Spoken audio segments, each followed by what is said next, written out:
ചില ആളുകൾ ചോദിക്കുന്ന കേട്ടിട്ടുണ്ട്, ഈ മുതലാളിയും തൊഴിലാളിയും ഒരുമിച്ച് പോവുകയാണെങ്കിൽ കാര്യങ്ങളൊക്കെ ഒരു സമാധാനത്തിൽ പോകുമല്ലോ, കാര്യങ്ങളൊക്കെ ശരിയാവുമല്ലോ എന്ന്. പക്ഷെ അത് നടക്കാത്ത കാര്യമാണ്.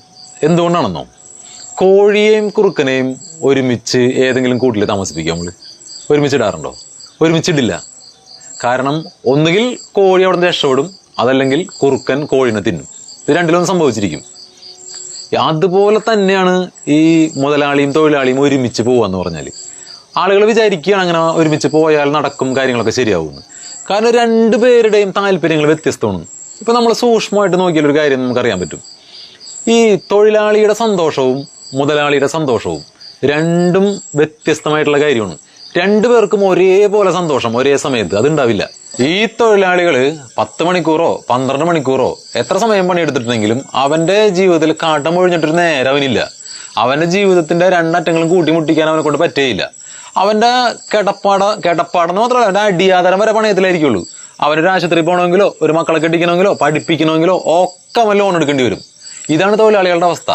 അപ്പൊ ഈ തൊഴിലാളിക്ക് കൂലി കൂട്ടി കൊടുക്കാതിരിക്കുക എന്നുള്ളതാണ് മുതലാളിയുടെ എപ്പോഴത്തെയും ഒരു ആഗ്രഹം. കാരണം അയാൾക്ക് ലാഭമല്ല, കൊള്ളലാഭം കിട്ടണം. കൊള്ളലാഭം കിട്ടണമെങ്കിൽ എന്ത് വേണം?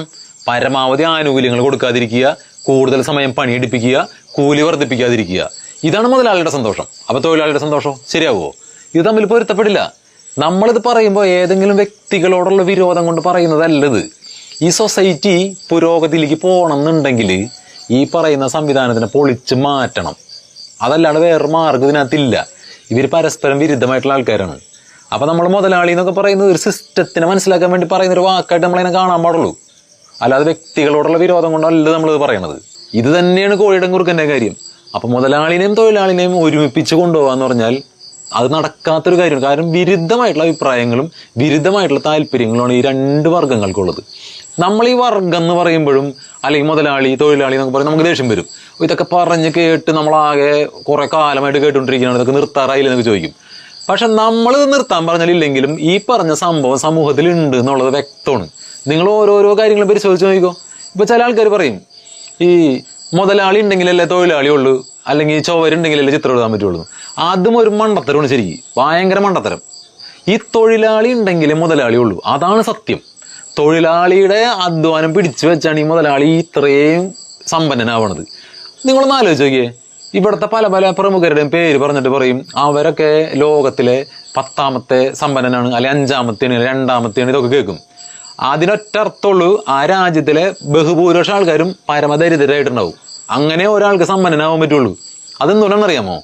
ഈ തൊഴിലാളികളുടെ അധ്വാനത്തിൽ നിന്ന് ഉണ്ടാവുന്നതാണ് മൂല്യം എന്ന് പറയുന്ന സാധനം. അല്ലാണ്ട് ഒരു വസ്തുവിന് മൂല്യം ഉണ്ടാവില്ല.